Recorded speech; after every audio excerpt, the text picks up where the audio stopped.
유대인들에게는 그 3대 절기가 있습니다. 6월절, 77절, 초막절입니다. 그 3대 절기를 지키라고 오늘 읽은 신명기 16장에 나와 있습니다.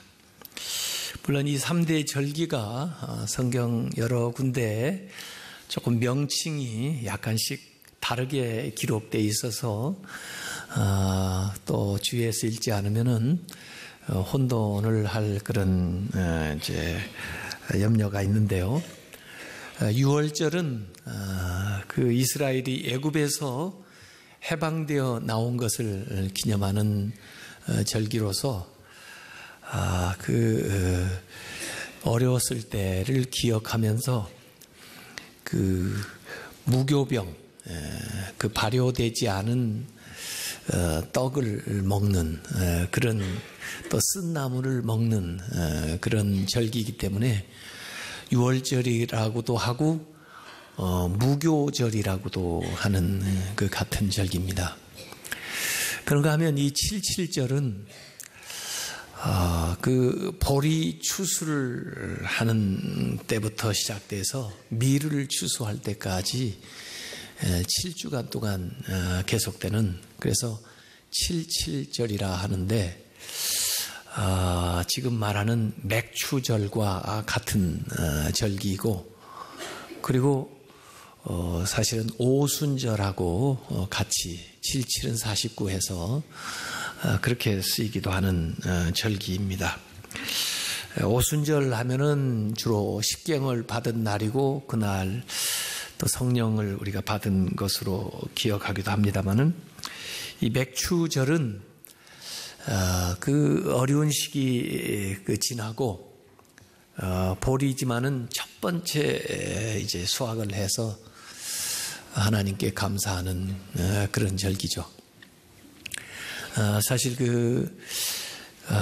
우리나라에도 옛날에 보릿고개라는 말이 있었는데, 이 보릿고개라고 하는 말은 지난해 농사 지어가지고 먹다가 그 당시는 뭐 저장하는 시설도 그렇게 좋지 못하고 또 농산물도 풍족하지 못한 때이니까 한 5, 6월 이렇게 되면은 춘국이 지나면서 아직 보리 추수하기 전에 양식이 거의 바닥이 나는 어려운 시기를 이제 보릿고개라 그랬는데, 그러고 나서 처음 거두는 것이 이제 보리 추수인데, 자기 먹기도 사실 힘들고 아직은 부족한 때이지만 먹기 전에 가장 먼저 첫 열매를 하나님께 드리는 거예요. 근데 첫 열매다 하니까 중요하기는 한데, 소중한 건 물론이지만 열매 질로 따지면 그렇게 탁월한 건 아니죠. 그렇지만 그래도 가장 먼저 주신 것이니까 하나님께 먼저 드린다 하는 그런 것이 바로 이 맥추절입니다. 그래서 6월절은 과거에 행하신 하나님의 구원의 역사를 기억하는 것이라면, 이 맥추절은 지금부터 시작해서 앞으로 연말까지 하나님이 주실 은혜를 또 기대하면서 드리는 거예요. 이 신앙생활의 아주 핵심은 기억하는 것과 기대하는 것 사이에서 형성이 되거든요. 그래서 하나님이 이전에 우리를 위해서 행하신 일들을 기억하고, 또 앞으로 하나님께서 마지막 추수 때까지 하실 역사를 기대하면서 드리는 것, 그것이 이제 믿음 생활입니다. 사실 가을에 이제 추수하게 되면은 그 세 번째 절기가 이 수장절이라고 나오죠. 추수한 것들을 잘 이제 저장을 하는 것이고, 또 초막절이라고도 얘기하는, 지금 우리가 기념하는 것으로 보면은 연말에 추수감사절이 됩니다. 그때에도 하나님이 주신 많은 풍성한 수확에 대해서 마지막 추수를 다 해놓고 감사하는 그런 절기인데, 사실 그 추수감사절하고 맥추감사가 다른 것은, 추수감사는 다 수확을 해놓고 주신 하나님의 은혜에 대해서 감사하는 거지만 맥추절은 앞으로 주실 것들을 기대하면서 미리 감사하는 거예요. 그래서 저는 이걸 선행감사다 그렇게 이름을 붙였습니다. 미리 앞질러서 감사하는 거죠. 그러니까 하나님 편에서 보면은 하나님이 감사를 가불하시는 거예요. 그러니까 앞으로 하나님이 그 감사하는 것들에 대해서 그 채워주시고 역사를 하시겠죠. 그래서 믿음으로 말하면, 신앙생활로 말하면 추수감사절보다 더 중요한 게 맥주감사다 이런 생각을 해요. 왜? 맥주감사는 그야말로 믿음의 행위이기 때문에 믿음으로 앞질러서 감사를 표현하는 것이기 때문에 우리의 믿음은 이 맥주감사에서 더욱 드러날 수밖에 없다 하는 얘기죠. 그래서 레위기 19장 9절에서 10절에 보면 너희가 너희의 땅에서 곡식을 거둘 때 너는 밭 모퉁이까지 다 거두지 말고, 그러니까 모퉁이 좀 남겨놓으라 이거예요. 또 너의 떨어진 이삭도 주지 말고, 거두다 보면 뒤에 이삭이 뚫었다고 다시 돌아가가지고 그거 주지 말고, 너의 포도원의 열매를 다 따지 말며 너의 포도원에 떨어진 열매도 줍지 말고 가난한 사람과 거류민을 위하여 버려두라. 나는 너의 하나님 여호와이니라. 이 구약시대에 이렇게 약자 가난한 사람들을 배려하는데요, 물론 우리가 그들을 도와주기 위해서 내가 거둔 이 곡식 가운데 뭐 몇 대를 갖다 줄 수도 있고 수확한 포도 송이 가운데 몇 개를 줄 수도 있는데 말이에요, 여기 가만히 보면 도움받는 사람들의 그 마음까지도 배려하는 것이 나와 있어요. 그냥 슬그머니 남겨두라는 거예요. 그리고 너희들 추수하고 가면 그 사람들이 사람들 안 볼 때든지 또 어느 시간에 와가지고 그걸 가져가는 거죠. 자연스럽게. 그래서 그 사람도 앉아 먹지 않고 나가서 뭔가 조그만한 수고라도 해서 자기가 먹을 것을 가져갈 수 있도록 너는 수확을 했으니까 그저 밭 모퉁이라든지 떨어진 것들은 놔둬라 하는 그 정신이 여기에 들어가 있는 겁니다.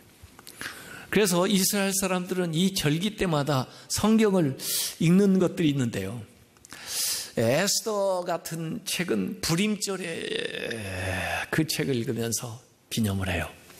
또 6월절에는 그들이 출애굽을 했던 것들을 문답하면서 기억을 해요. 그런데 이 맥추절에는 룻기를 읽었습니다. 매년 돌아오는 맥추절에 룻기 1장에서 4장까지 4장으로 되어 있는 책인데요, 그걸 읽는 거예요. 왜? 그 룻기가 이 맥추절의 정신을 그들에게 잘 가르쳐주기 때문에, 또 맥추절에 일어났던 놀라운 역사이기 때문에 그것을 읽으면서 다윗의 왕조의 그 시작과 마지막을 알게 되고, 그리고 그 맥추절에 주셨던 하나님의 말씀이 어떻게 이루어지는가 하는 것들을 실제 삶에서 경험하도록 도와주기 때문에 이 룻기를 읽는 겁니다. 제가 보니까 2013년도에 이 룻기를 가지고 여리고 특별 새벽 기도에 말씀을 쭉 전하고, 그 다음에 그 주일에 룻 이펙트라고 해가지고 그 룻기 전체에서 5가지의 원리를 뽑아내가지고 여러분들에게 말씀을 전했던 게 있어요. 그 매년 읽으라고 그랬으니까 제가 그 5가지를 간단히 오늘 요약을 해드리려고 다시 생각을 했는데, 이 룻기에서 우리에게 가르쳐주는 가장 중요한 교훈이 뭐냐면 인생의 방향을 제대로 설정해야 된다는 걸 가르쳐주는 거예요. 요새는요, 속도가 중시된 시대예요. 뭐든지 빨리 변하고 또 빨리 달려가고 빨리 일을 해야 되고 뭐 이런데, 그 속도보다 더 중요한 게 뭐냐면은 방향이라는 거예요. 바른 방향으로 가야지. 바르지 못한 방향으로 빨리 가면요, 그만큼 많이 벗어나는 거예요. 이를테면 요나, 하나님이 가라는 방향으로 가야지, 하나님이 가라는 방향이 아닌 다른 방향으로 가면 간만큼 손해고 간만큼 돌아와야 돼요. 이 이루기 시작할 때는 정말 흉년, 그 다음에 사람이 죽는 기사, 죽고 죽어요. 죽으니까 슬퍼서 울고 이렇게 해서 아주 암울하게 시작이 돼요. 왜 그러냐? 인생의 방향을 잘못 잡아서 그런 거예요. 흉년이 오니까, 흉년이 오더라도 하나님이 약속한 땅이라면 그것을 지키고 견디어서 벗어나야 되는데 그냥 그 장소에서 떠나는 것으로 해결을 해보려고 엘리멜렉이라고 하는 사람이 가장인데 결정을 그렇게 해버렸어요. 그래가지고 베들레헴에서 모압 땅으로 들어가면서부터 더 큰 어려움이 찾아오는 거예요. 그래서 가장이 죽고 말론 기련 두 아들이 죽고 결국 세 과부만 남게 돼요. 그러면서 10년이 지나는 거예요. 그렇게 다른 장소에는 10년이 아니라 20년, 30년 지나도 해결이 안 됩니다. 더 악화되지. 그런데 나오미가 깨닫게 되는 거예요. 정신이 들은 거예요. 그래가지고 그제라도 방향을 바꿔서 베들레헴에 돌아오는 것으로부터 새로운 역사가 시작이 되는 겁니다.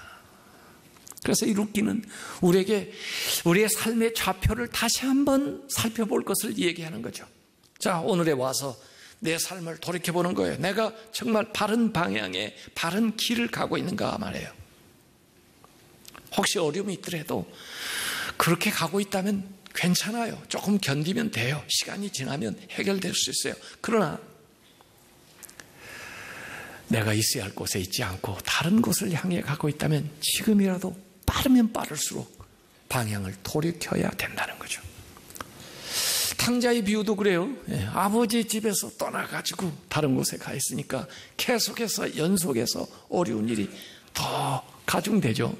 그제서야 정신 들고 그 다음에 아버지 집을 향해서 방향을 바꿀 때 그때부터 그 아들도 새로운 인생이 시작되는 거예요. 그 당시에는 장소 인재 사상이 있을 때인데요, 하나님이 축복하는 곳이 있어요. 하나님이 임재하시는 장소가 있다고요.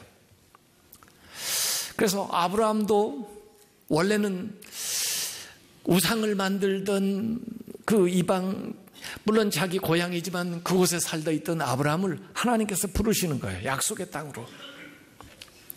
그때 아브라함이 자기 본토 친척 아비의 집을 떠나서 약속의 땅으로 올 때 그는 믿음의 조상이 되고 그 복을 받게 되는 거예요. 이스라엘이 애굽 땅에 물론 풍족에서 내려갔지만 결국 그곳에서 종이 되어버렸어요. 그들이 약속의 땅 가나안으로 돌아오는 출애굽을 하면서부터 이스라엘이 새로워지는 거죠. 민족적으로 출애굽을 했다면 오늘 여기 모압에 살던 한 가정이, 나오미가 모압을 함으로써 새로운 인생이 시작되는 거예요. 그 당시에 이 모압이라는 것은 그모스 신을 섬기던 땅이거든요. 거기서 다시 하나님의 떡집 베들레헴, 하나님이 약속한 가나안으로 돌아오면서 그들의 인생이 새로워진다. 그래서 우리가 중간 1년을 지나면서 한번 다시 내 삶의 좌표를 이 말씀 룻기를 읽으면서 살펴봤으면 좋겠어요. 그런가 하면 룻기를 읽으면서 우리가 반드시 주목해서 봐야 될 건 뭐냐면은 긍정적인 말의 힘을 믿으라는 거예요. 어려워지면요, 통상적으로 서로 불평하고 비난하고 남을 탓하고 그리고 험한 말, 또 화내는 말, 이런 부정적인 말을 하는 게 보통 사람의 경우인데, 그러면 더 상황을 악화시킬 뿐이지 좋게 만들지 못해요. 그런데 이 룻기는 가만히 보면은 그 어려운 상황인데 대화를 나누는데 전부 긍정적인 말이 나와요. 룻기는 4장 85절로 되어 있거든요. 이 85절 중에 대부분 대화로 되어 있어요. 대화가 45절이 대화예요. 서로 대화하는 거예요. 그런데 이 대화가 전부 축복하는 말이에요. 격려해 주는 말이에요. 위로해 주는 말이에요. 인정하는 말이에요. 나오미는 며느리들을 축복하고, 며느리는 시어머니를 축복하고, 일꾼들은 그 주인을 보아스를 축복하고, 보아스는 그 농부들을 축복하고, 또 그 나오미는 보아스를 축복하고, 보아스는 룻을 축복하고, 룻은 보아스를 축복하고, 장로들은 보아스를 축복하고, 여인들은 나오미를 축복하고, 전부 인정해주고 축복해주는 얘기들이에요. 그래서 어떻게 이들의 대화가 이렇게 긍정적일까 하고 보니까 그 45구절 중에 하나님의 이름이 23구절에 걸쳐 나와요. 하나님의 이름이 꼭 중간중간에 나와요. 하나님의 이름을 들먹이니까 축복할 수밖에 없고, 하나님의 이름을 들으니까 위로할 수밖에 없고, 하나님의 이름을 드높이다 보니까 그들에게 하나님이 향한 그 뜻들을 얘기할 수밖에 없게 되는 거예요. 그렇게 해서 대화가 다 긍정적인데 그 말대로 돼요. 아니, 그 말 이상으로 돼요. 그래서 민수기 14장 28절에 너희 말이 내 귀에 들린 대로 내가 너에게 행하리라 그랬어요. 우리의 하는 보통 말이 다 기도가 됩니다. 하나님이 다 듣고 계셨다가 눈 감고 하는 기도만 들어주는 게 아니고 더 많은 시간 우리가 눈 뜨고 얘기를 하는데 그걸 하나님이 시행해 준다 하는 것이 바로 이 룻기가 우리에게 가르쳐 주는 거예요. 그래서 상황을 반전시키기를 원한다면 네가 원하는 상황에 이 얘기를 해라. 그런 복을 빌어주고 그런 격려와 그 위로가 있으면 그렇게 된다는 거죠. 그 다음에 이 룻기를 읽으면서 여러분들이 봐야 되는 것은요, 이타적인 행동이 하나님의 역사를 부른다는 거예요. 여기 헤세드라는 말은 긍휼, 자비, 은혜를 베푸는 건데요. 하나님이 우리에게 헤세드를 베풀죠. 그런데 하나님 우리에게 헤세드를 베푸는데 인간의 헤세드가 하나님의 헤세드를 부른다는 거예요. 마치 마중물처럼 우리의 조그만한 사랑과 우리의 자비와 그리 긍휼이 마중물이 돼서 우리가 부을 때 그 안에서 무궁무진한 하나님의 헤세드를 불러온다는 거예요.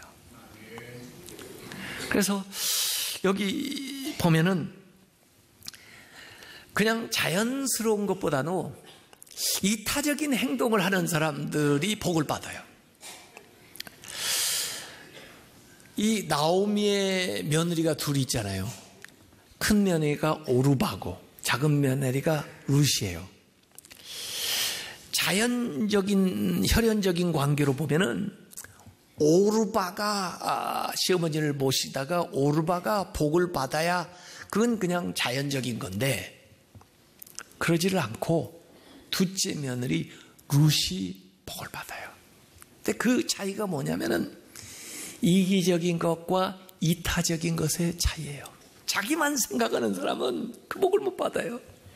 그러나 다른 사람을 먼저 생각하는 사람은 그 복을 받는 거예요. 그래서 룻과 같은 복을 받아야 된다는 거예요. 비록 이방인이라도, 이방여인이라도. 사실 그 나오미 가문을 이어가는 그 기업을 물을 자는 율법으로 말하면은 가장 가까운 친족 가운데 기업 물을 자의 의무가 있는데 보아스보다 더 먼저 1순위인 사람이 있어요. 그 사람 이름이 누군지 아세요? 아무개예요, 아무개. 진짜 룻기를 읽어보세요. 아무개라고 나와요. 아무개가 그 사람 진짜 이름이에요? 모르니까 아무개죠. 진짜 몰라서 아무개라고 했을까요? 아니요. 알 필요가 없으니까 아무개라고 한 거예요. 다 알면서. 왜? 자기만 알고 사는 사람은, 별로 다른 사람한테 도움이 안 되는 사람은 뭐 알아봤자 무슨 소용이 있어요? 응? 처음에는 그 율법을 준행하려고 했어요.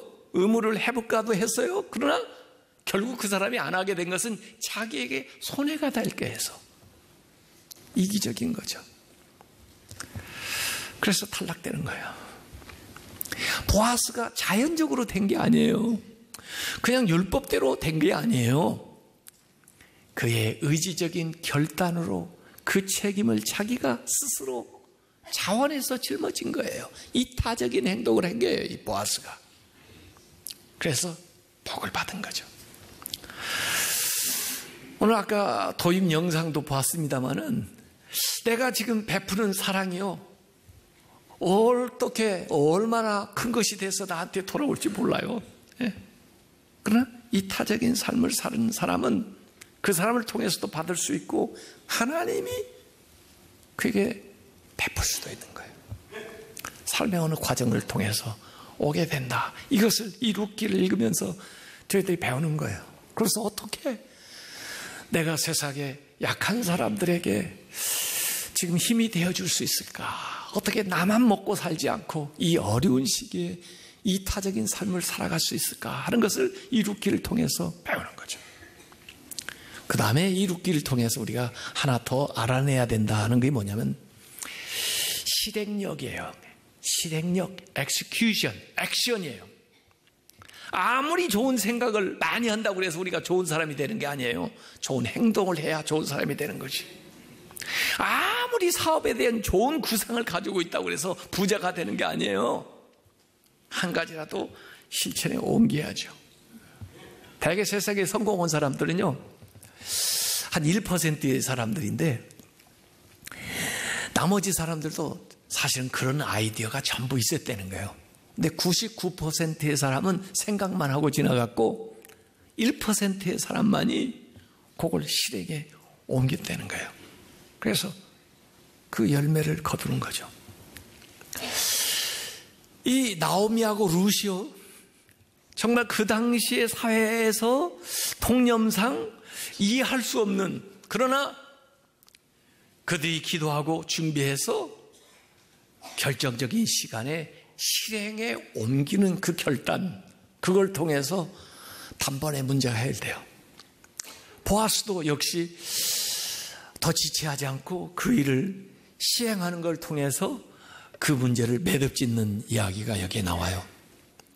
그래서 아마 이 룻기를 읽으면서 하나님이 마음에 감동을 주시고 또 하나님께서 기도하게 하고 인도하시는 방향에 결단을 내리도록, 그리고 행동을 하면서 하나님이 어떻게 도와주시는가를 보도록, 그런 일들을 위해서 아마 이 룻기를 읽지 않았나 하는 저는 그런 생각을 하는 거죠. 사실 다른 책에는 족보들이요 전부 앞에 나오든지 그렇지 않으면 중간에 이렇게 나오면서 현재 하는 이 얘기를 설명하거나 그러는데, 이 룻기에는 이상하게 족보가 앞에도 가운데도 나오는 게 아니라 제일 마지막에 나와요. 더구나 앞선 세대의 얘기를 쭉 하고는 뒤에 족보가 앞으로 일어날 이름을 얘기했는데, 어떻게 보면 그 당시에 사는 사람들은 모를 수도 있을 이름이 나와요. 우선 보아스하고 룻하고 결혼해서 오벳을 낳아서 기른 것까지는 이해가 되는데, 그 오벳이 어떻게 됐을까? 이새를 낳았다는 거예요. 이 이새가 어떻게 됐을까? 다윗을 낳았다는 거예요. 다윗이 누구예요? 이스라엘 왕조를 이룰 사람이 되는 거예요. 더 내려가면 메시아 예수 그리스도가 나와요. 그것은 마태복음 1장에 나와요. 마태복음 시작하면서 그 족보가 다시 한번 나오는 거예요. 그러니까 이 보아스와 룻의 족보는 이스라엘 왕조의 역사일 뿐만 아니라 메시아의 계보가 되는 거거든요. 자, 이렇게 보잘것없게 이렇게 시작된 삶이 앞으로 시대가 지나가면서 그들이 알 수도 없었던 일들이 어떻게 전개되는가를 보라는 거예요. 우리 보고 보라는 거예요. 독자들 보고 그걸 읽으라는 거예요. 왜? 우리에게 주시는 약속이니까. 그래서 이 맥추절은 단순히 이 전반기에 주신 열매를 하나님께 감사하는 것, 거기에서 그치지 않고 앞으로 남은 많은 시간 동안에 하나님께서 하실 일들을 기대하면서 우리가 감사하는 건데, 그 감사 안에는 하나님을 향하기뿐 하나님만 향하는 게 아니라 이웃을 향하여 특별히 연약한 사람들을 돌보는 것으로 나타나야 된다는 거예요. 그래서 더불어 함께 살아가는 그런 노력을 하기 위해서 이 룻기를 읽어가면서 그 말씀의 역사가 다시 한번 내 삶에 우리 주변에 일어나기를 소원하는 것이 바로 이 맥주절의 정신이라는 거죠. 그래서 오늘 이 맥주절을 당하면서 다시 한번 여러분들이 룻기를 전체 85절밖에 안 되니까 한 20분 내로 읽을 수가 있어요. 읽으면서 제가 짚어드린 그 원리들을 한번 살펴보고 그것을 여러분의 삶에 옮겨서 그 흉년에서 시작해가지고 풍년으로, 죽음에서 시작해서 생명으로, 슬픔에서 시작해서 기쁨과 감사로 나아가는 모든 성도들이 되시기를 주님의 이름으로 축원합니다.